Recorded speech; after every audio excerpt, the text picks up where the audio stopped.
So in that post-collapse scenario video that you just watched, our character used white Yarrow to stop the bleeding from that knife wound that he suffered when that marauder attacked him. And today you are going to learn how you can use white Yarrow yourself to stop bleeding in a grid down situation where you just can't run to the doctor or to the pharmacy. So the reason why our character used white Yarrow to stop the bleeding from that cut that he received from that marauder is because white Yarrow has hemostatic properties, which means that it helps to stop the bleeding. Think of it as like nature's quick clot. It's really amazing how excellent this stuff works. I am constantly nicking myself and cutting myself working out here and just sprinkling a little bit of that on the cut, and then boom, instantly it stops bleeding. Now let's get back to the video. Now not only does this help to stop the bleeding, but it is also antiseptic. So this will kill the bacteria and stuff like that in your wound to keep it from getting infected. And not only does this help to stop the bleeding and help to keep your wound from getting infected,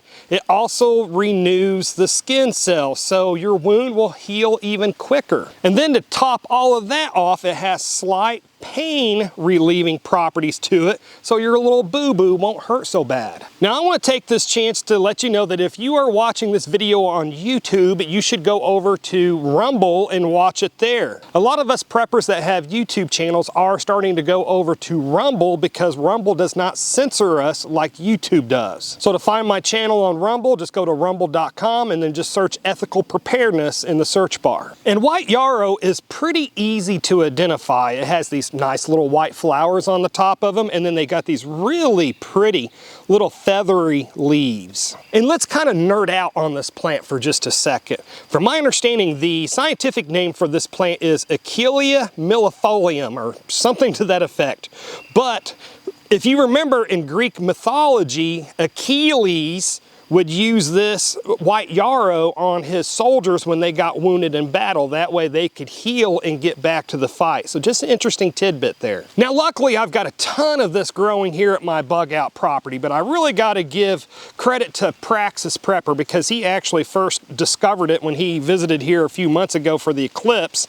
And then after he discovered it, I really got looking around and just found it growing everywhere here. So I'm very excited about that. Now, if I were to cut myself or get some kind of a bleeding wound during the growing season when it's warm out and this stuff is growing everywhere, I would just collect some of this, harvest some of this when it's fresh, and then I would mash it up in my mortar and pestle, and then I would pack it on my wound that way. However, you don't suffer cuts only in the summer months. Sometimes you get cut in the wintertime too. So what we're going to do is we are going to collect some of this and we're going to dehydrate it so that we can have this to use even outside of the growing season also.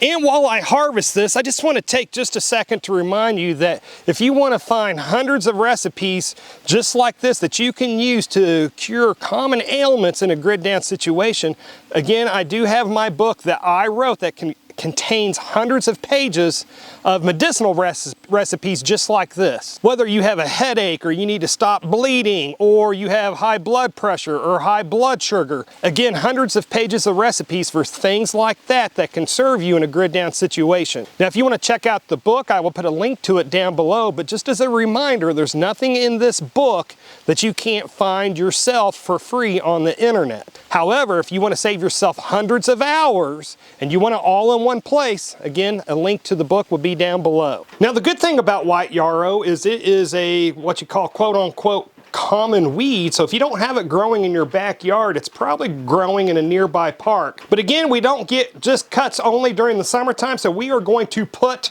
some of this white Yarrow that we harvested today, we're going to put this in this herb drying rack here so that it can start drying out. And then we're going to use this white Yarrow that I put in here a couple of weeks ago so it could dry out. And this is going to be the Yarrow that we're going to use in our video today. Hey, if you would like a free PDF that tells you step by step how to make the off-grid prepper medicine that we are making in today's video, then comment down below with yes please, and I will do my absolute best to get that free PDF to you. Now let's get back to the video. So normally this is something that I would like to do outside on video, but it's raining pretty good outside. So what I'm going to do is with this dried Yarrow, I am going to strip the leaves and the flowers from the stems. And I'm going to drop the leaves and the stems into my trusty, dusty mortar and pestle here.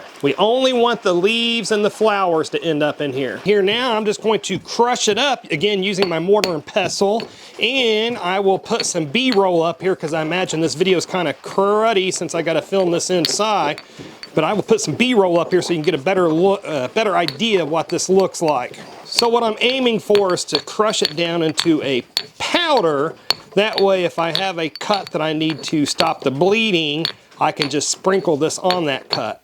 Okay, now since this is pretty much crushed down to the point that I want it, now I'm just gonna put it in this jar where I could store it. So if this were a grid down situation where I suffered a cut, especially a cut that was oozing blood out, the first thing I would do would be to wash that cut with soap and water, and then I would take some of this powderized white yarrow and then I would just sprinkle it on that cut so that it could stop the bleeding and start the healing process. Then I would put a bandage over that, and then later on that day I would probably remove that bandage, rewash that wound again, and put more white yarrow on it, and then rebandage it again, and then sleep that night with it, and just repeat that process kind of twice a day, in the morning and in the evening, until you saw that that cut was really healing up. Now let me state the obvious here, which is that I would use white yarrow if I had a venous cut and not a major artery. If I cut a major artery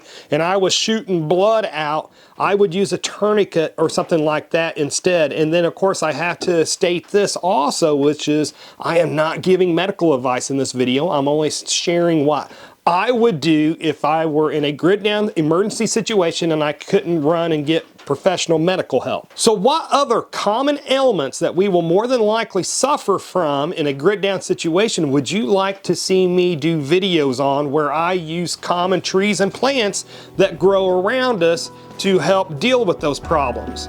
Comment down below with your suggestions. And to see that whole playlist where I make a whole bunch of these different natural medicines, then click on the video that should be appearing on the screen just about now to learn what most other preppers don't know. Anyways, folks, this is enough internet for me today. I do need to get on with my life. But folks, if you made it this far, hey, thank you very much for watching, and I pray that you have a good night.